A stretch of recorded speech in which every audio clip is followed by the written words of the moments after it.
So if you've ever tried investing, it can get really confusing. Should you pay off your debts first, salary sacrifice into your superannuation, or pay off your HEX debt?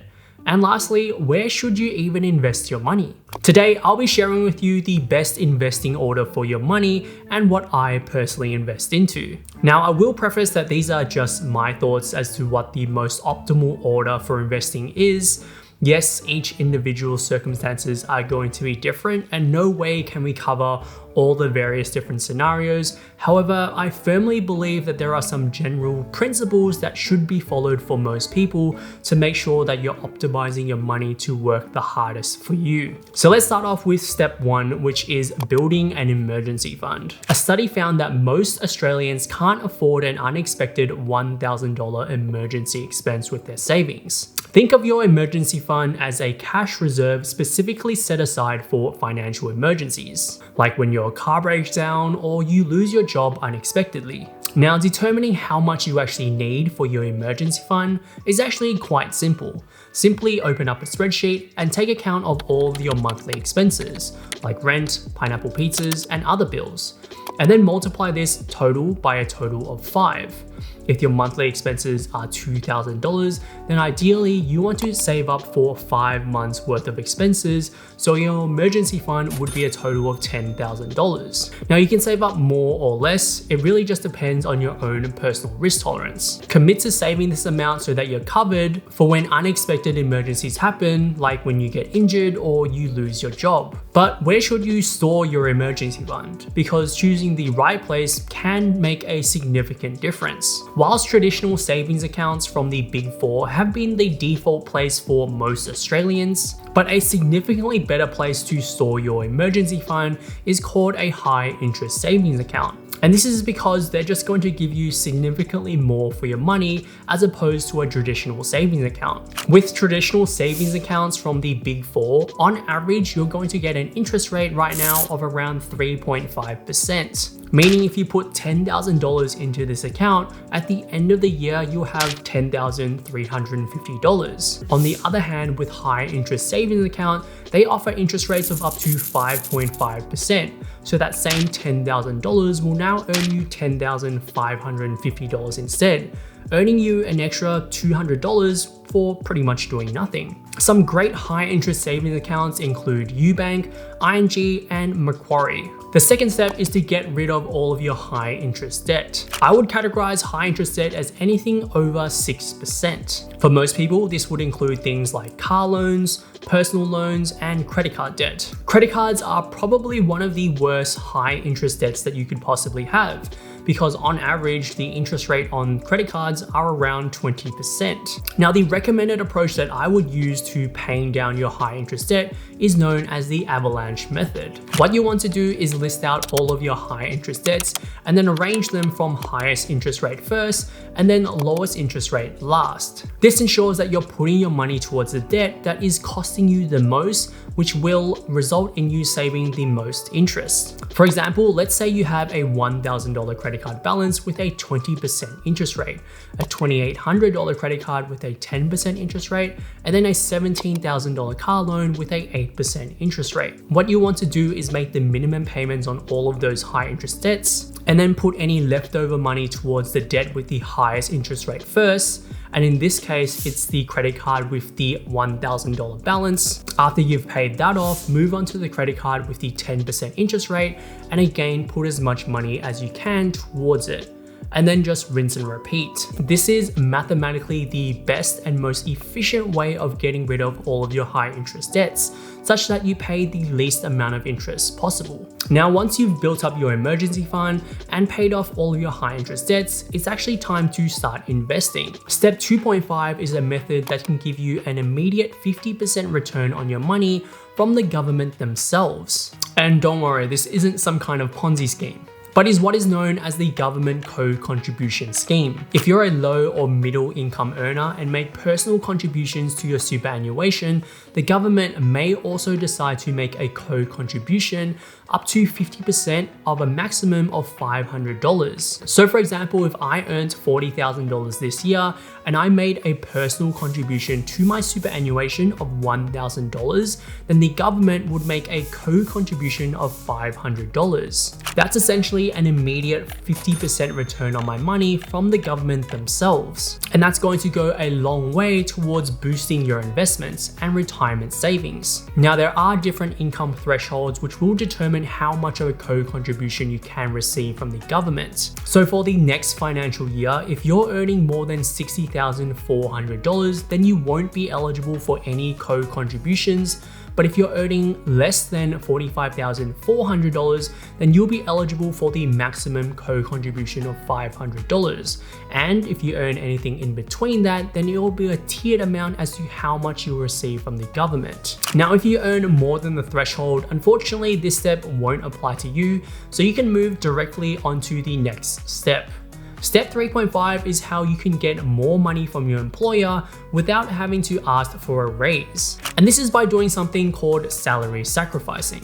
In an article titled "Why Aren't Australians Contributing More to Super?", it found that more than 1 in 4 or 29% of Australians admitted that nothing is stopping them from contributing more to their super, they just choose not to do it. The problem is you're kind of just saying no to free money. Basically, because superannuation is a tax favorable environment, there are significant tax advantages that you can leverage that will help you supercharge your retirement investments. Firstly, when you salary sacrifice to your superannuation, this is made with your pre-taxable income, meaning you end up paying less in taxes. So for example, if you had a salary of $100,000 and you decided to sacrifice $5,000, in the eyes of the ATO, your taxable income has now reduced to just $95,000, easily saving you hundreds of dollars in taxes per year. Secondly, any contributions that are made to your superannuation are only ever taxed at 15% versus your marginal tax rate. So on the $5,000 that you sacrificed, you would only have to pay $750 in taxes, as opposed to your marginal tax rate of 32.5%, where you would have had to pay $1,625, resulting in an immediate tax saving of $875. In Australia, we have what is called a progressive tax system, meaning the more money you make, the more taxes you have to pay. Which means that for those of you who are on higher tax brackets, the savings that you would achieve from salary sacrificing are going to be even more than the example that we just gave. So for example, if I had a starting salary of $200,000 instead, the tax savings that I would receive from that same $5,000 salary sacrifice would almost double from $875 to $1,500. One final benefit to salary sacrificing into your superannuation is that if you're intending to buy your first home in Australia to live in, then you can also take advantage of what is called a first home super saver scheme. By leveraging this scheme, you can apply to have a maximum of $15,000 of your voluntary contributions from any one financial year to be released from your superannuation account, up to a total of $50,000. The amount that you withdraw will also be taxed at your marginal tax rate minus 30%.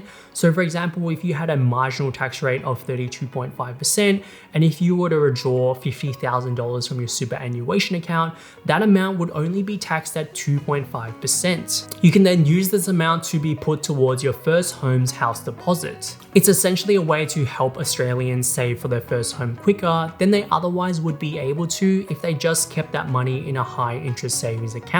Now, currently the total contribution that you can make to your superannuation is $27,500, and this is made up of both contributions made by your employer and also your own concessional contributions. But this amount will increase to $30,000 in the next financial year.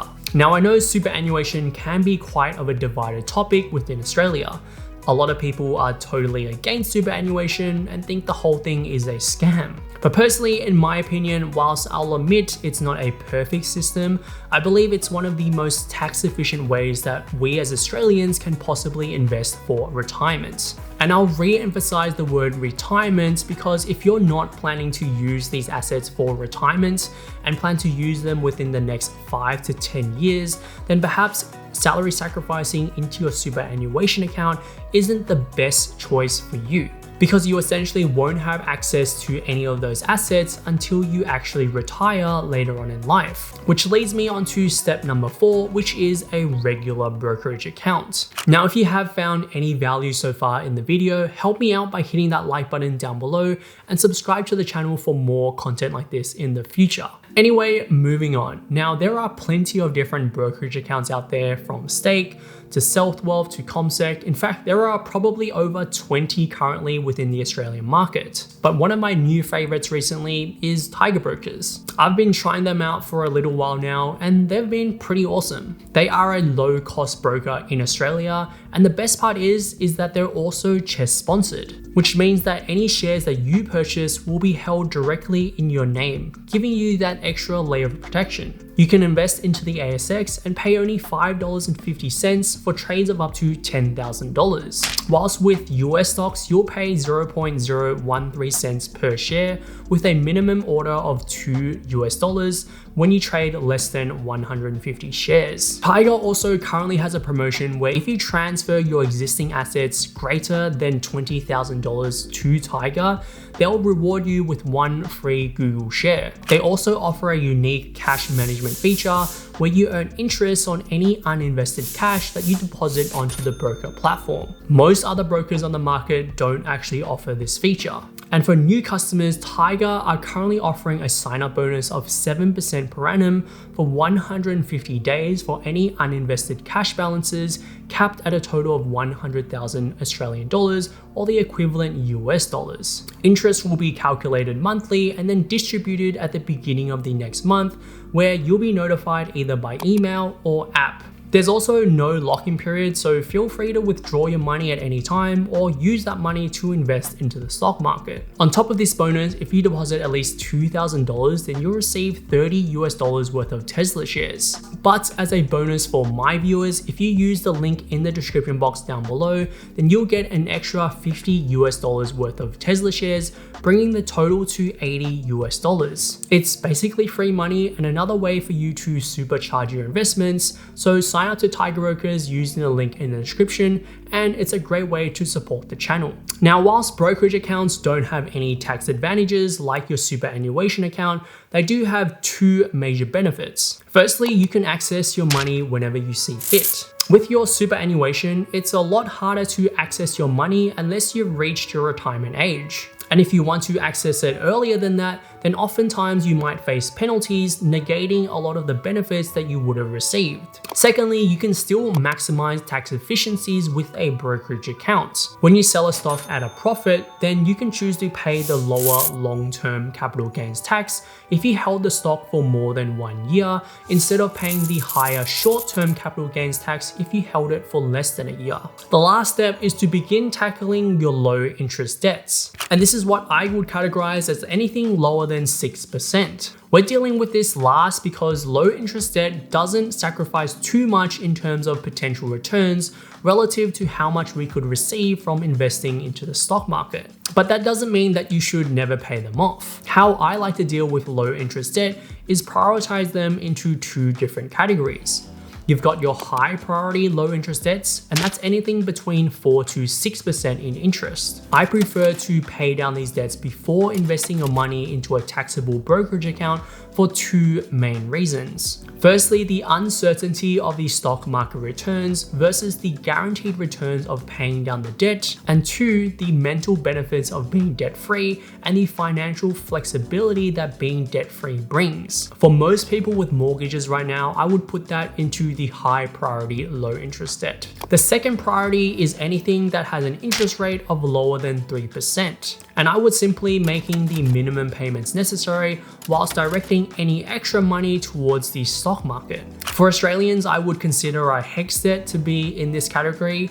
Now, technically your HEX debt doesn't have an interest rate and is simply indexed towards inflation, but the average rate of inflation over the past 10 years has been between 2 to 3%, with the exception of the last 2 years, which has been a little bit of an anomaly. And so I guess the final question that you might have is, what is the best and easiest thing to invest into? When it comes to investing, most people think of flashing screens, day trading, and aggressive screaming. But apart from what you've seen on Wolf of Wall Street, investing doesn't need to be hard or overwhelming. The basics are pretty easy, and once you're familiar with them, you can earn millions in your lifetime. With nearly all of my investments, I follow a passive investment strategy. This is the easiest way to get into the stock market, and you can just set it and forget it. And if you want to know the exact portfolio that I use, then you might want to check out this video right here.